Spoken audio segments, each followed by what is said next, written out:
अस्सलाम वालेकुम। प्रोग्राम सहाफ़ी में मतीउल्लाह जान। बड़ी खबरें हैं। आज पार्लियामेंट हाउस में पार्लियामेंट ने एक दफ़ा फिर बड़ी कारकर्दगी का मुज़ाहरा किया है। नए कवानीन पास किए हैं।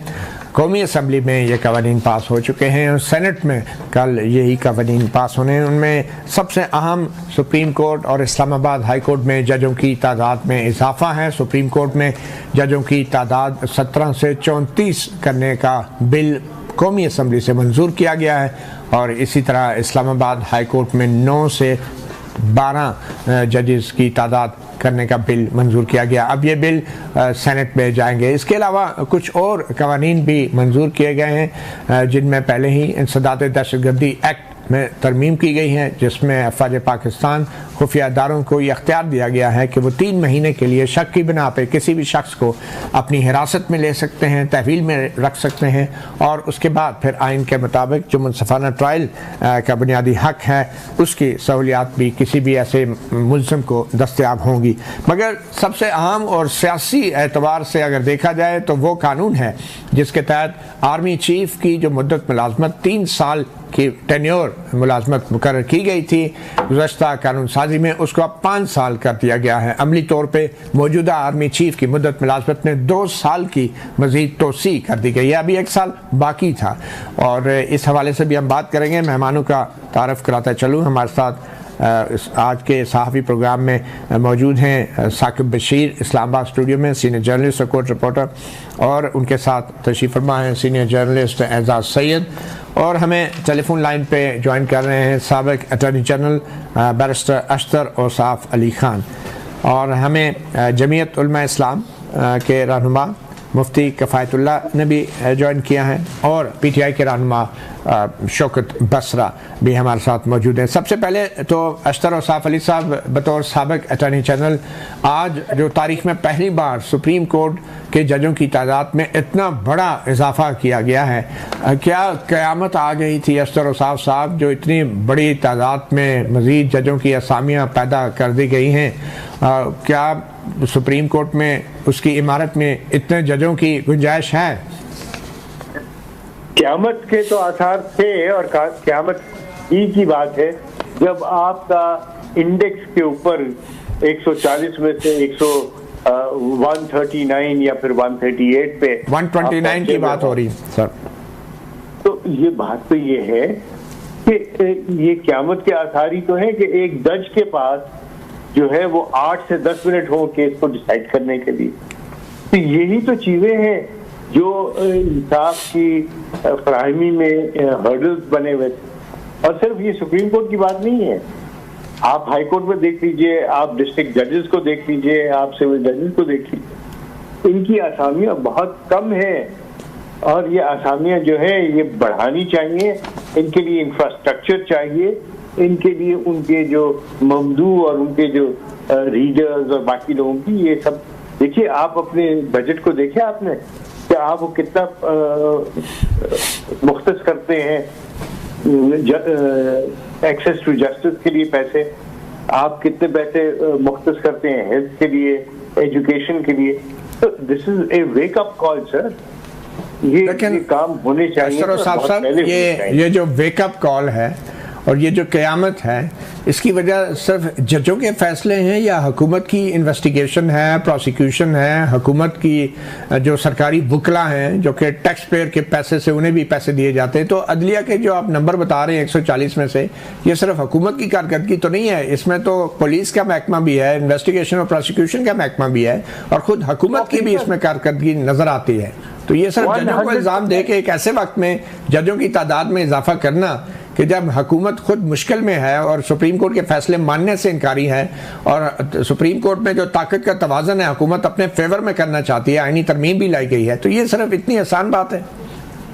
देखिए, अगर आप इसको डिस्पैशनेटली देखें, आप उस ऐनक से ना देखें जिसके अंदर तासुब हो, उस ऐनक से ना देखें जिसके अंदर सियासत हो, उस ऐनक से ना देखें जहाँ तनकीद बराए तनकीद हो। तो आप अगर इसको डिस्पैशनेटली देखें तो आपके साथ मैं 100% एग्री करता हूँ।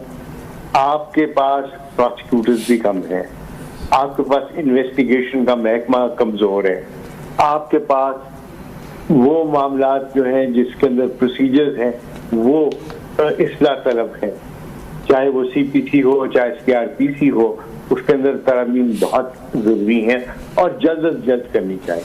लेकिन साथ ही अगर आपके पास जो जज बैठा हुआ है उसके पास 8 से 10 मिनट हो एक केस के लिए अपने कॉल लिस्ट के हिसाब से, तो क्या वो जस्टिस कर सकता है? नहीं कर सकता।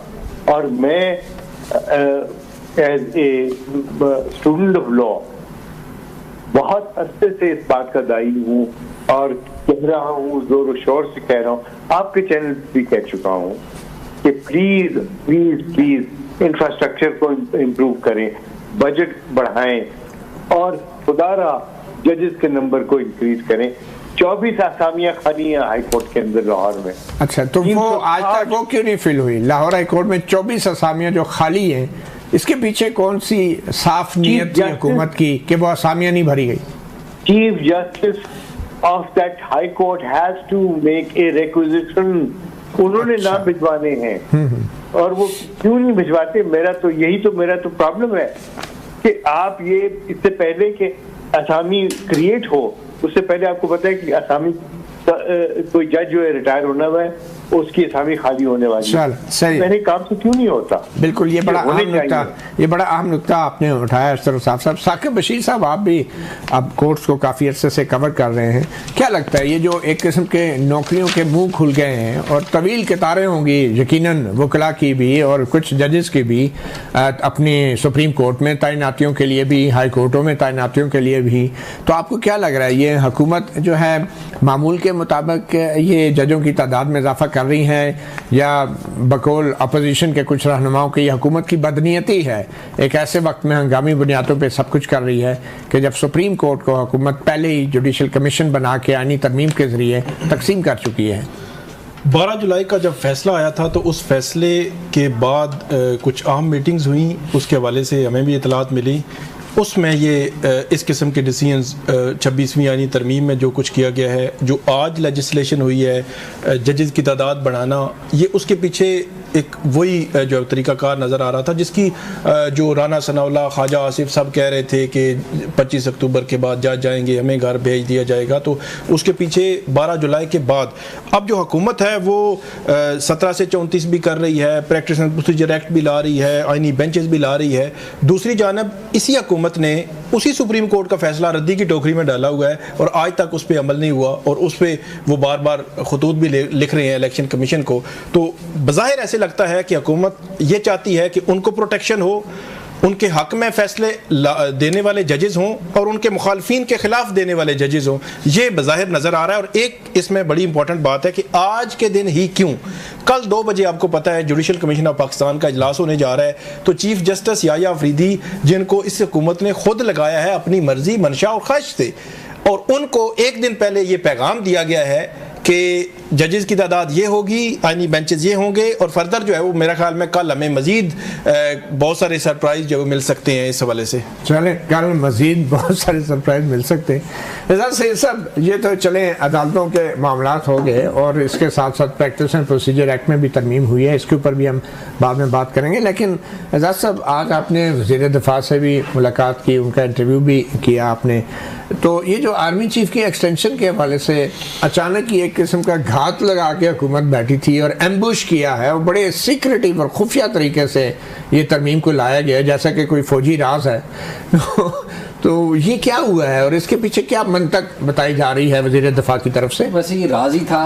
आपको पता पाकिस्तान आर्मी एक्ट जो है कानून के मुताबिक सुप्रीम कोर्ट में कानून पेश हुआ था कि ये कानून भी इन्हें पाकिस्तान में खुफिया है, ये कानून भी खुफिया है, वो आर्मी के मिलिट्री रेगुलेशन जो थे, टेक्निकली तो ये राज ही था। मतलब आप यानी कि कानून के ज़बान में एक्सटेंशन के दौरान ये बात आई थी कि मिलिट्री रेगुलेशन जो है वो भी सीक्रेट होते हैं। तो गवर्नमेंट ये समझती है कि ये कानून साजी ज़रूरी थी और गवर्नमेंट ये समझती है कि कानून साजी करके उन्होंने जो सर्विसेज चीफ्स हैं उनको उनके ओहदे को इस्तेकाम जो है वो देना है।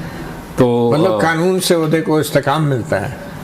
मती भाई, बदकिस्मती ये है कि पाकिस्तान की तारीख जो है, आइन से तो वज़ीर आज़म का ओहदा इतना मुस्तहकम नहीं होता जितना कानून से अब आर्मी चीफ का ओहदा मुस्तहकम हो गया। जी मती भाई, अब आप अगर जनरल अयूब खान से शुरू करें और आज तक की तारीख अगर आप लेकिन पहले वज़ीर दिफा से जो आपकी बात हुई उन्होंने क्या मंतक क्या जवाब दिया? मैंने पूछा था, वो कोई जवाब ही नहीं दे रहे थे। नहीं, वो आपने चलते चलते वो उनसे पूछा ना, आप आराम से बैठ के प्यार से कोई बात करते तो आप वो आपका एक तारीख भी है ना उनके साथ, पुरानी बात। चले ठीक है।